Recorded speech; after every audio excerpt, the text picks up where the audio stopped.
ವೀಕ್ಷಕರೇ, ಧರ್ಮಸ್ಥಳದಲ್ಲಿ ಏನಾಗಿದೆ ನೋಡಿ, ಒಂದು ಅನ್ಯಾಯ. ಸೌಜನ್ಯಳ ಮೇಲೆ ಮಹಾಕ್ರೂರಿಗಳು ತಮ್ಮ ಕ್ರೂರತ್ವವನ್ನು ತೋರಿ ಆ ತಾಯಿಯ ಮೇಲೆ ಅತ್ಯಾಚಾರಗೈದು ಕೊಲೆಗೈದಿದ್ದಕ್ಕಾಗಿ, ಜೊತೆಗೆ ಇನ್ನೂ ಅಲ್ಲಿ ಹಲವು ಹೆಣ್ಣು ಮಕ್ಕಳ ಮೇಲೆ ಅತ್ಯಾಚಾರಗೈದು ಕೊಲೆ ಮಾಡಿದ್ದಕ್ಕಾಗಿ ಅವರ ಆತ್ಮಿಕ ಶಾಂತಿ ಸಿಗಲಿ, ಜೊತೆಗೆ ಅಲ್ಲಿ ಏನು ಮಾಡಿದ್ದಾರೆ ಅಂತಹ ಮಹಾಪಾಪಿಗಳಿಗೆ ಒಂದು ಶಿಕ್ಷೆ ಆಗಲಿ ಅಂಥೇಳಿ ಮಹೇಶ್ ಶೆಟ್ಟಿ ತಿಮರೋಡಿ ನೇತೃತ್ವ ಹಾಗೂ ಗಿರೀಶ್ ಮಟ್ಟಣ್ಣವರ ನೇತೃತ್ವದಲ್ಲಿ ಬೆಂಗಳೂರಿನಲ್ಲಿ ಒಂದು ರಕ್ತದಾನ ಶಿಬಿರವನ್ನು ಹಮ್ಮಿಕೊಂಡಿದ್ರು. ಜೊತೆಗೆ ಅಲ್ಲಿ ಏನೋ ಒಂದು ಸಮಸ್ಯೆಗಳು ಉಂಟಾಗಿ ಆ ಒಂದು ಕಾರ್ಯಕ್ರಮವನ್ನು ಮುಂದೂಡಿದ್ದಾರೆ. ಹೀಗಾಗಲೇ ಅದು ಯಾವುದಕ್ಕೋಸ್ಕರ ಮುಂದೂಡಿದ್ದಾರೆ, ಏನು ಸಮಸ್ಯೆ ಬಂದಿದ್ದನ್ನ ಅನ್ನೋದನ್ನ ಗಿರೀಶ್ ಮಟ್ಟಣ್ಣವರ ಪತ್ರಿಕಾಗೋಷ್ಠಿಯಲ್ಲಿ ಹೇಳಿದ್ದಾರೆ. ಅದು ಇದಕ್ಕೆ ಕಾರಣ ಅಂತ ಹೇಳಿದರೆ, ನಿನ್ನೆ ಬೆಳಿಗ್ಗೆ ಸಂಬಂಧಪಟ್ಟಂತಹ ಜ್ಯೂರಿಸ್ಡಿಕ್ಷನ್ ಪೊಲೀಸ್ ಸ್ಟೇಷನ್ನಲ್ಲಿ ಕಾರ್ಯಕ್ರಮಕ್ಕೆ ಅನುಮತಿಯನ್ನು ಕೊಟ್ಟು ಒಂದು ಅಕ್ನಾಲೇಜ್ಮೆಂಟ್ ಕೂಡ ಕೊಟ್ಟಿದ್ದರು. ನಮ್ಮ ವಿನಂತಿಗೆ ಯಾವುದೇ ತಕರಾರಿಲ್ಲ ಅಂತ ಹೇಳಿದರು. ಆದರೆ ಮಧ್ಯಾಹ್ನದ ಹೊತ್ತಿಗೆ ಇವರು ಯಾರು ಈ ಅತ್ಯಾಚಾರಿಗಳನ್ನು ರಕ್ಷಣೆ ಮಾಡುವಂತಹ ಧರ್ಮೋದ್ಯಮಿಗಳಿದ್ದಾರೆ, ಅವರ ಪರವಾಗಿ ವಾದವನ್ನು ಮಾಡ್ತಾ ಇರುವಂತಹ ನ್ಯಾಯವಾದಿಗಳು ನಮ್ಮ ಕಾರ್ಯಕ್ರಮಕ್ಕೆ ಒಂದು ತಕರಾರು ಅರ್ಜಿಯನ್ನು ಸಲ್ಲಿಸಿ, ನ್ಯಾಯಾಲಯದ ಆದೇಶ, ಒಂದು ಹೈಕೋರ್ಟಿನ ಒಂದು ತಾತ್ಕಾಲಿಕ ಆದೇಶ ಆಗಿದೆ. ಆ ಆದೇಶದ ಪ್ರಕಾರ ಹೋರಾಟದ ಮುಂಚೂಣಿ ನಾಯಕರಾದಂತಹ ಶ್ರೀಯುತ ಮಹೇಶ್ ಶೆಟ್ಟಿ ತಿಮರೋಡಿ ಅವರು ಸೌಜನ್ಯ ನ್ಯಾಯಪರವಾದಂತಹ ಯಾವುದೇ ಹೋರಾಟದಲ್ಲಿ ಭಾಗಿಯಾಗಬಾರದು ಅಂತ ಒಂದು ತಾತ್ಕಾಲಿಕವಾದಂತಹ ಆದೇಶ ಇದೆ.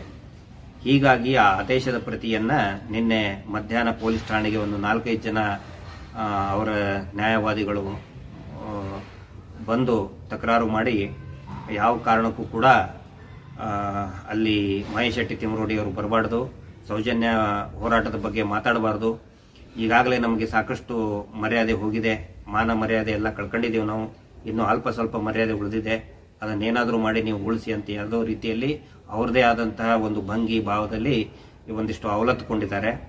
ಆದರೆ ನ್ಯಾಯಾಲಯದ ಆದೇಶ ಇರೋದರಿಂದ ನಾವೆಲ್ಲರೂ ಕೂಡ ಆ ನ್ಯಾಯಾಲಯದ ಆದೇಶವನ್ನು, ಅದಕ್ಕೆ ಒಂದು ಗೌರವವನ್ನು ಕೊಟ್ಟು, ಮತ್ತು ಪೊಲೀಸ್ ಇಲಾಖೆಗೂ ಕೂಡ ಒಂದು ಗೌರವವನ್ನು ಕೊಟ್ಟು ಈ ಒಂದು ಕಾರ್ಯಕ್ರಮವನ್ನು ನಾವು ಮುಂದೂಡಿದ್ದೇವೆ. ಒಂದು ಬೇಸರದ ಸಂಗತಿ ಅಂತ ಹೇಳಿದರೆ, ಈ ಕಾರ್ಯಕ್ರಮಕ್ಕೆ ಎಷ್ಟೊಂದೆಲ್ಲ ತಯಾರಿ ನಡೆದಿತ್ತು ಮತ್ತು ಅನೇಕ ಜನರು ಸೌಜನ್ಯ ಹೆಸರಿನಲ್ಲಿ ರಕ್ತದಾನ ಮಾಡ್ತೀವಿ ನಾವು ಅಂತ ಬರೋದಕ್ಕೆ ತಯಾರಾಗಿದ್ದರು. ಆದರೆ ಈ ರಕ್ತದಾನವನ್ನು ಕೂಡ ನಿಲ್ಲಿಸಿದ್ದಾರೆ ಈ ಅಯೋಗ್ಯ ವ್ಯಕ್ತಿಗಳು, ಧರ್ಮೋದ್ಯಮಿಗಳು. ಇದರ ಶಾಪ ಅವರಿಗೆ ತಟ್ಟುತ್ತೆ, ಜನಸಾಮಾನ್ಯರ ಶಾಪ ತಟ್ಟುತ್ತೆ. ಎಲ್ಲ ರೀತಿಯಂಥ ವ್ಯವಸ್ಥೆಗಳು ಕೂಡ ಆಗಿದ್ದು, ಬ್ಯಾನರ್ಗಳು ಪ್ರಿಂಟ್ ಆಗಿ, ಪೋಸ್ಟರ್ಗಳು ಪ್ರಿಂಟ್ ಆಗಿ, ಆನಂತರ ಊಟದ ವ್ಯವಸ್ಥೆ, ಛತ್ರದ ವ್ಯವಸ್ಥೆ, ದಾಸೋಹದ ವ್ಯವಸ್ಥೆ ಎಲ್ಲವೂ ಕೂಡ ಆದಾಗ ಎಷ್ಟೊಂದು ದೊಡ್ಡ ಮಟ್ಟದಲ್ಲಿ ಒಂದು ತಯಾರಿ ನಡೆದಿತ್ತು. ಬೆಂಗಳೂರಿನ ಆಟೋ ಸಂಘದವರು ಸ್ವಾಗತ ಮಾಡಬೇಕು, ನಾವು ಮಾತಾಡ್ತೀವಿ, ನಾವು ಹೋರಾಟಗಾರನ ಜೊತೆಗೆ ನೋಡ್ತೀವಿ, ನಾವು ಕೂಡ ಈ ಹೋರಾಟದಲ್ಲಿ ಭಾಗಿಯಾಗ್ತೀವಿ ಅಂಥೇಳಿ ಅನೇಕ ಆಟೋ ಚಾಲಕರು, ಓಲಾ ಕ್ಯಾಬ್ನವರು ಮತ್ತು ಹಿರಿಯ ನಾಗರಿಕರು, ವಿಶೇಷವಾಗಿ ಹೆಣ್ಮಕ್ಳು, ತಾಯಂದಿರು ಎಲ್ಲರೂ ಕೂಡ ಬರೋದಕ್ಕೆ ಸಿದ್ಧತೆಯನ್ನು ನಡೆಸಿದರು.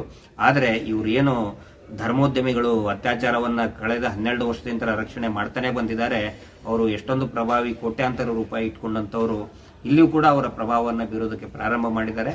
ಆದರೆ ಇದನ್ನು ನಾವು ನಿಲ್ಲಿಸ್ತಾ ಇಲ್ಲ, ಇದನ್ನು ತಾತ್ಕಾಲಿಕವಾಗಿ ಮುಂದೂಡ್ತಾ ಇದ್ದೇವೆ. ಅತಿ ದೊಡ್ಡ ಮಟ್ಟದ ಪ್ರತಿಭಟನೆಯನ್ನು ಬೆಂಗಳೂರಿನಲ್ಲಿ ನ್ಯಾಯಾಲಯದ ಆದೇಶದ ಮೇರೆಗೆ ಮಾಡುವಂತಹ ಒಂದು ತಯಾರಿ ಮಾಡ್ತಾ ಇದ್ದೇವೆ. ಹೀಗಾಗಿ ದಯವಿಟ್ಟು ತಾವೆಲ್ಲರೂ ಕೂಡ ಸಹಕರಿಸಬೇಕು.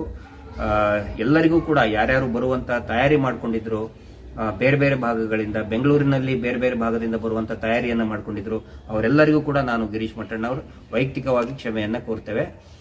ಈ ಹೋರಾಟ ನ್ಯಾಯಾಲಯದ ಆದೇಶದ ನಂತರ ಮತ್ತೆ ಇದು ಮುಂಚೂಣಿಗೆ ಬರ್ತದೆ. ನ್ಯಾಯದ ಸಲುವಾಗಿ ನಾವು ಯಾವತ್ತಿಗೂ ಕೂಡ ಸುಮ್ಮನೆ ಕೂತ್ಕೊಳ್ಳೋದಿಲ್ಲ. ಮಹೇಶ್ ಶೆಟ್ಟಿ ತಿಮರೋಡಿ ಅವರ ನೇತೃತ್ವದಲ್ಲಿ ಈ ಹೋರಾಟ ಮುಂದೆ ಹೊರಿತಾನೆ ಇರ್ತದೆ. ತಮ್ಮೆಲ್ಲರ ಸಹಕಾರ ಇರಲಿ ಅಂತ ನಾನು ಮತ್ತೊಮ್ಮೆ ತಮ್ಮಲ್ಲಿ ವಿನಂತಿ ಮಾಡ್ಕೊಳ್ತಾ ಇದ್ದೀನಿ. ನಮಸ್ಕಾರ.